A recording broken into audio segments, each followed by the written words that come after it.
Thank you so much for joining us. Happy Monday. Gaslighting is a common trick used by people in abusive relationships. Perpetrators use it to avoid taking responsibility, denying any harm they've done, and then to make the other person feel guilty or confused. Many people in abusive relationships might not realize that they are being gaslit. And gaslighting can create unhealthy codependent relationships, and it can be very difficult to recover from such manipulation.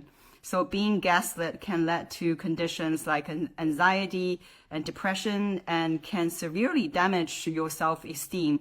And that's why we're really glad to be chatting with Joelle Rabow Maletis today. Joelle is a trauma and healing therapist. So during this live, we are going to discuss signs of gaslighting, moving on from relationships involving gaslighting, and the importance of positive self-talk, and much more. So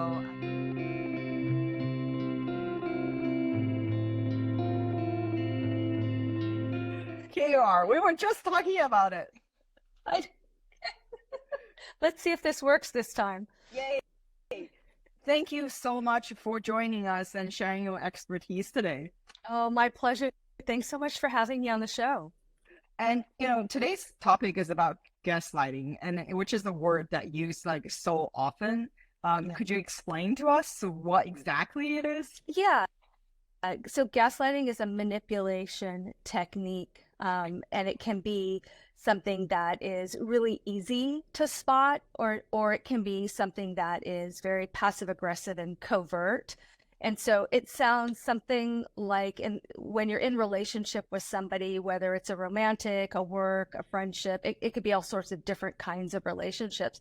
Something like, oh, you're being paranoid, you're crazy, oh, you really need help, you have no idea what you're talking about. I didn't do that. What are you talking about? That's not what happened. So it's this attempt to sort of rewrite the narrative and rewrite history and change the way that we're perceiving somebody else's behavior in a relationship. Wow. I guess I jumped the gun because it's like I just finished the introduction, and I guess I even forgot to like really have you introduce yourself. And so maybe like let's like backtrack a little bit. Um, Thank you again. Tell us a little bit about yourself and like how you decided to become a trauma and healing Yeah. therapist. So this is my second career, actually. I was a professional ballerina for 22 years and then had career-ending injuries. I had my own trauma and just journey with grief and abusive relationships and you name it in the world of dance. And found my way into therapy and then decided that I wanted to be a therapist. And so that's my story. And I have a clinic that's based in California, but we're global and we do coaching and trauma work and all sorts of crazy things. And I say crazy with love. It's a word that I've embraced. So for all of you listening out there, that's not a slam. And when we just with the clinic have really embraced working on our self perceptions, and that's why I jokingly use that word crazy as far as just reclaiming our own narrative and how we have our own relationships with ourselves, right? And when we talk about gaslighting, we could talk more about that. And then recently wrote a book, so that's my story. Okay, we're gonna have to get into that book a Yeah. little bit later. But this is really amazing that you really kind of bring your own experience, also into your work. I guess it's also reflected in your bio, which you wrote. I always found therapy to be helpful during different times and in my life, and thought why not? Which is like really really cool. And why do you believe therapy was so beneficial? You I actually was late to going to therapy, and so it really took my whole world imploding. I was have career-ending injuries. I had never dealt with my childhood trauma. I didn't deal with my trauma while I was a dancer. My marriage was ending. I found myself as a single mom with two very young children. And so my world was falling apart. And at that point, it's like, okay, arms crossed, like I'll go to therapy, maybe this will help. Um, and really it was through that process of, no, I actually need help. Like I can't do this on my own. And I need to work through some of these very serious things that I finally sort of accepted the process of what is that going to look like. It wasn't that I was anti-therapy. I think I was in such denial of my own, suffering, pain, loss, that I couldn't cope. And so for me, therapy became something that was a reluctant endeavor to a must have. And today I still am in therapy. I actually still see the same therapist I saw 20 years ago. I don't see her every week all the time, but I find my way back to her when I need her. And so it's still something that I use today. That is amazing. Thank you so much for sharing. I think a lot of people are sort of in the same boat, that a lot of us, that kind of when you start grieving, you kind of deny first, you're in denial, and then you slowly find your way. But kind of like realizing that you can ask for help, that's almost like always the first step. Yeah. And it sounds so easy, right? Oh, just call a therapist and go to therapy. If it were that easy, everybody watching this would be doing it, right? Like it's not easy. It's a simple process to start, right? But in no way is it easy. It's scary, and it's hard, and we don't want to face our own demons, let alone share that in front of somebody else, right? And be vulnerable. There's so much shame and guilt and embarrassment wrapped around, how we think of ourselves and our own experiences, even when it's something that has happened to us, where it's out of our control, right? So being willing to go and sit with somebody and say, okay, here's what's happening for me, is terrifying. And it takes a lot of strength, and anybody out there who's considering it or just starting it, or even who've been like me, who've been in career therapy, it takes a lot of strength and willingness to show your vulnerability, right? Yeah.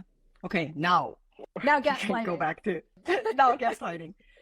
So you described what exactly gaslighting is, and you even gave some like verbal cues, like what are some examples of a gaslighting situation. So is there anything a person could do physically or emotionally that would constitute as gaslighting?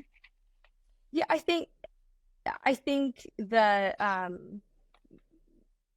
if I understand the question correctly, I think, the first thing is making sure that you're safe, right? That you're emotionally and physically safe. And so anyone who's watching or listening to this, the number one thing is that you're keeping yourself safe. And so, gaslighting can be very abusive. It can be toxic. It can lead to other kinds of very serious abuse. So I don't want to suggest that these are the end all be all, hey, do this thing and it'll work, right? So that's the disclaimer. The number one thing is boundaries, having really clear boundaries with people, and being able to disengage when you find yourself in a situation where somebody's, calling you names or telling you that you're misremembering, or that their reality is very different than yours and they're not willing to, hear what you have to say, is really just saying, I hear you. That's not my experience, and I need to take a pause from this conversation. I need to end this conversation. I need to leave now. I need to walk away.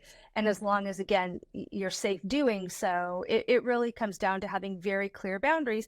And then when the person is ready to listen, if they're ready to listen, right, then it's saying, it's not okay with me, right? I don't want to have a relationship with you if you're going to call me names. I don't, want to have conversations with you if you're going to, dismiss me or devalue me, or tell me, that I don't remember things that I feel very strongly about, right? And in order for us to have a relationship, or to have this conversation, we need to have some fair fighting rules or guidelines, right? Because the behavior is not okay.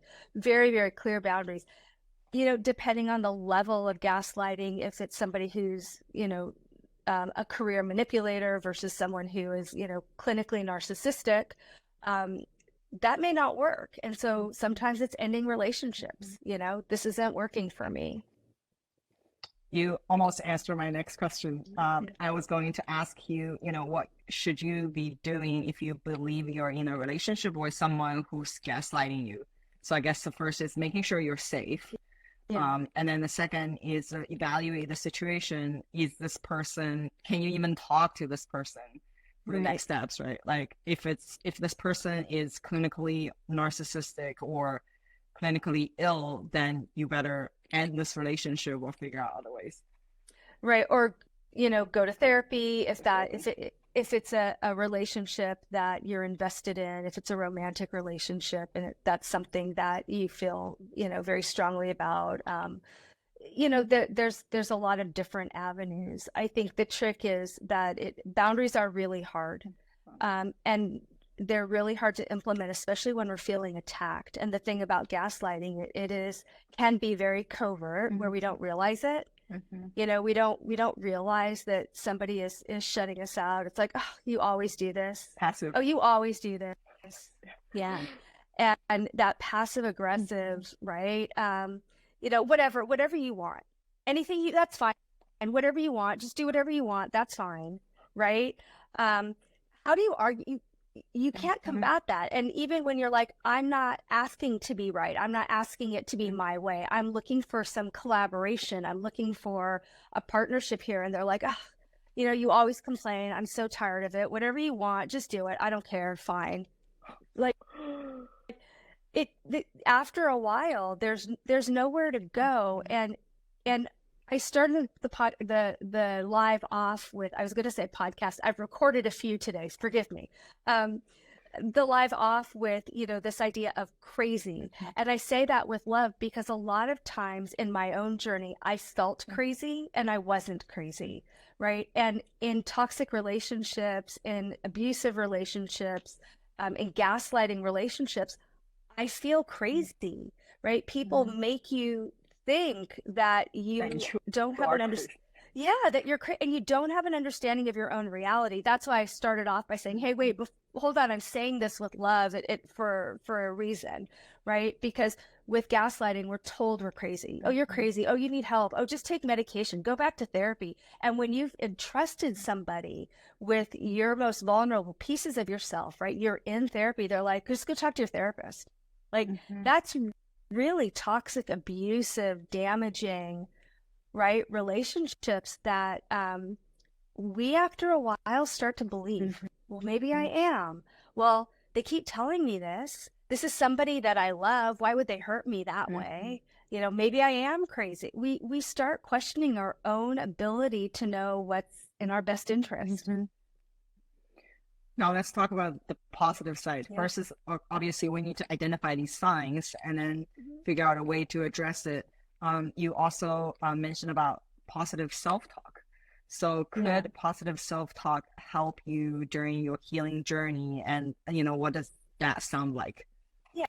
Yeah, absolutely. So I think that not everyone who gaslights knows they're doing it. And so when you have somebody that you're in relationship with, again, it could be a friend, a boss, a parent, romantic relationship, and you bring this to them, say, this is my experience. And using I statements, I feel, right? This is my experience, as opposed to you're doing this thing, which is that finger pointing that never goes well. We cross our arms and get really defensive, right? So I'm feeling this way. I'm having this experience. And you have somebody who says, oh, that like, okay, let's talk about it, or that's not what I mean to be doing, or I'm willing to go to therapy, right? To learn how to better communicate. These are really good signs, right? So that's one one positive way that we can use self-talk and boundaries to try and negotiate and navigate these conversations. And hopefully that the other person is willing to meet you in the middle somewhere, right? So that's one way to use that positive self-talk. the other way is like you said, we gaslight ourselves all the time. Well, maybe you didn't understand. Oh, well, maybe you were a jerk. Oh, well, maybe you didn't. That wasn't very nice. Well, maybe you did. We do that to ourselves all the time. So changing our reframing our own thinking, right? Where it's one thing to say, wow, I wasn't very nice. And then, calling somebody up and going, hey, you know what? When we had a conversation, I don't think I was very nice to you, and I'm really sorry, right? Tomorrow is another day. I have a new opportunity to try it again. I'd really like to try and repair this. That's different, right? Versus convincing yourself that you did something terrible. So part of it is taking what we call using blah, blah, blah, blah, blah, blah. I would get it right.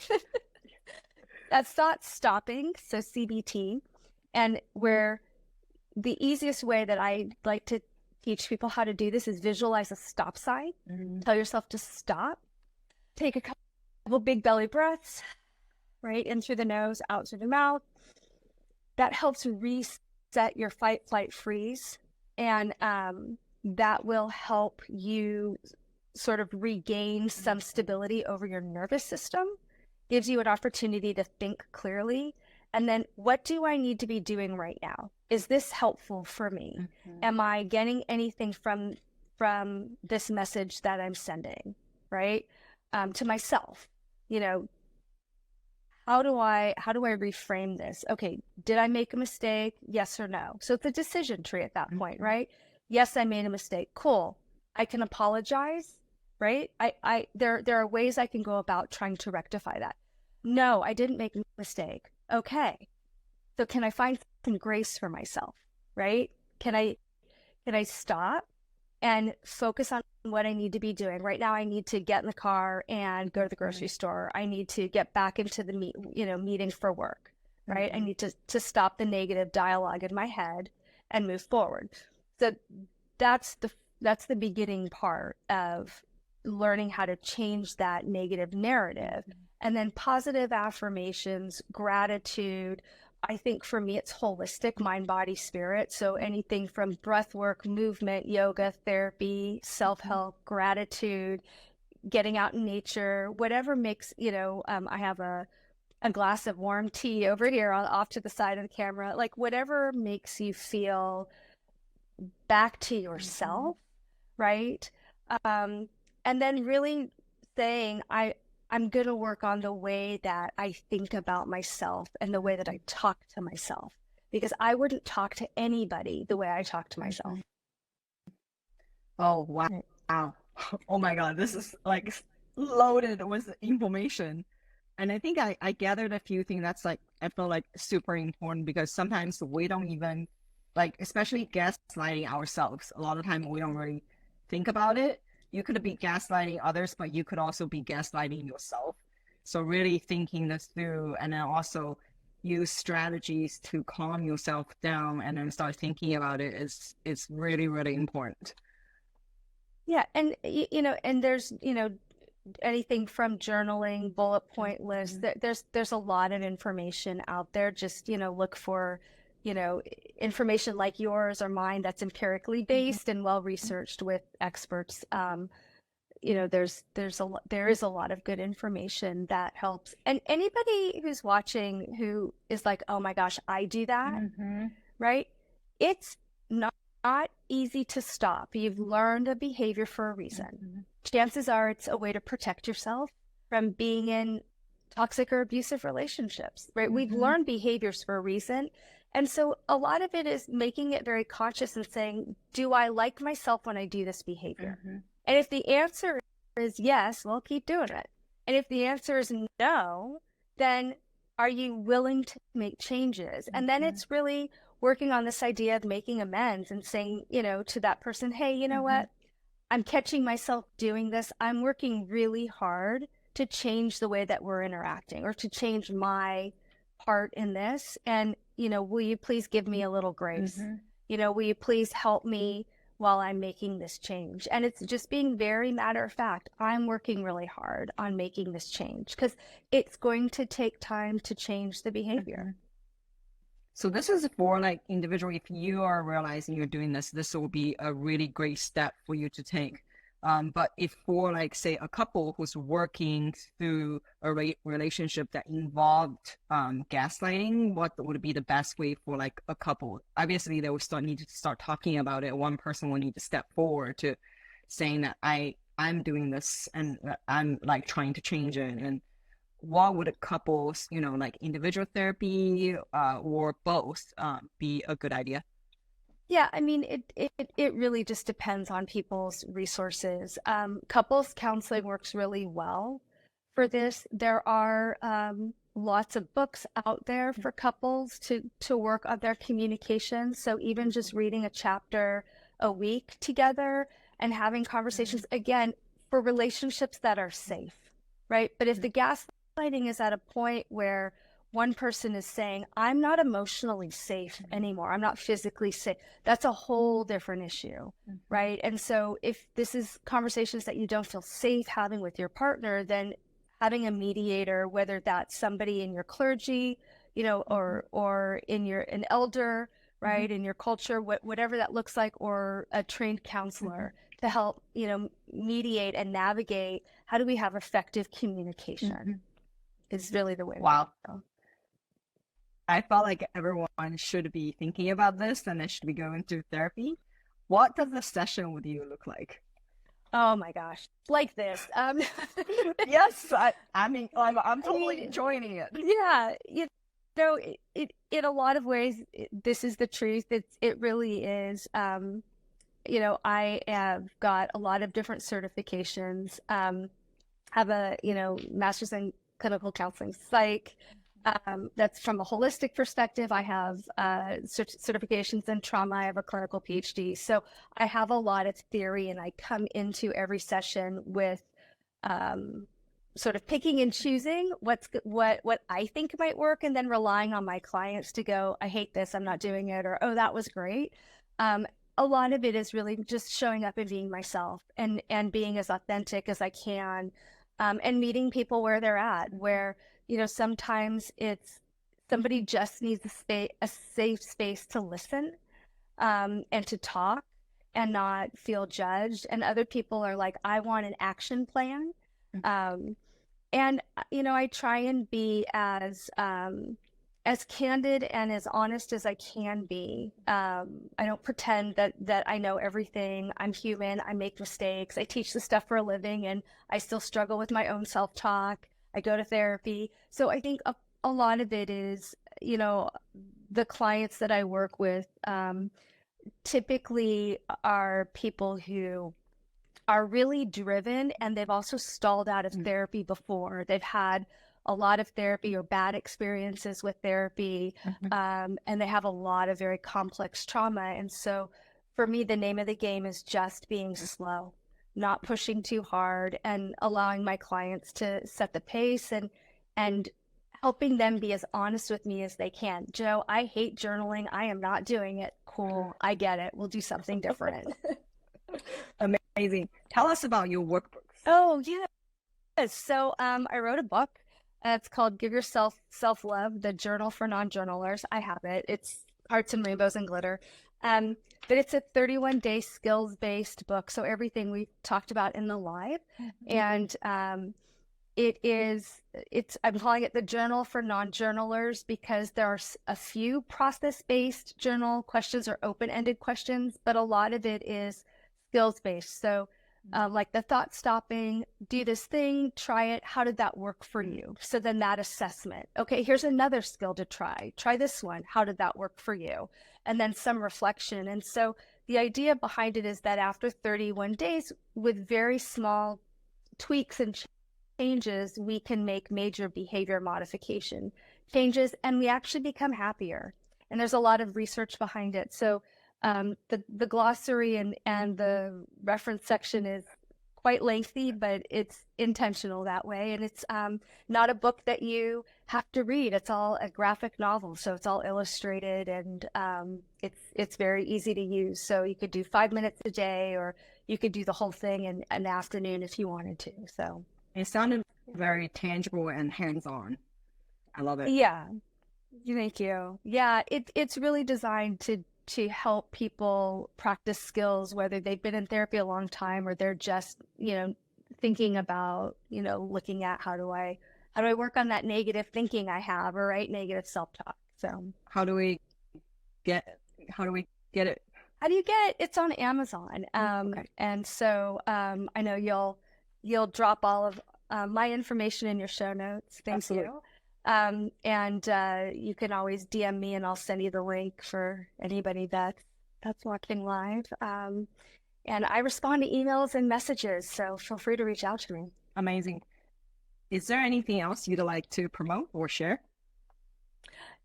No, just other than, for those of you that are listening, therapy for some people is a luxury and it's not an option for others.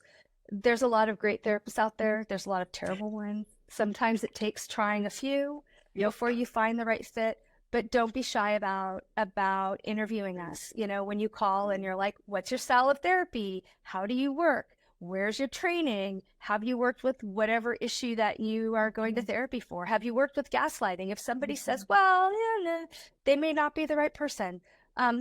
So it's okay to ask questions. It's okay to say to your therapist, this isn't working for me. And so, it's hard to get started. It's scary. And sometimes it takes, a couple of different tries, but there are good people out there. There's a ton of resources. So if you go to my website, we have a ton of resources and blogs. I know you have resources. There's a lot of good information out there. Just make sure that it is Legit. educated, respected individual, legitimate. Yeah, but there's a lot of good information. And so you don't have to go to therapy to start working on yourself. Amazing. I feel like I want to download everything from your brain already. Thank you. Thank you so much for sharing everything with us. We're going to have to invite you back and then talk about your workbook and then also talk about other stuff that you're doing. So thank you so much. Oh, my pleasure. I'd love to. Thanks for having me. This is amazing. Thank you. Have a good one. Take Bye. care. Bye.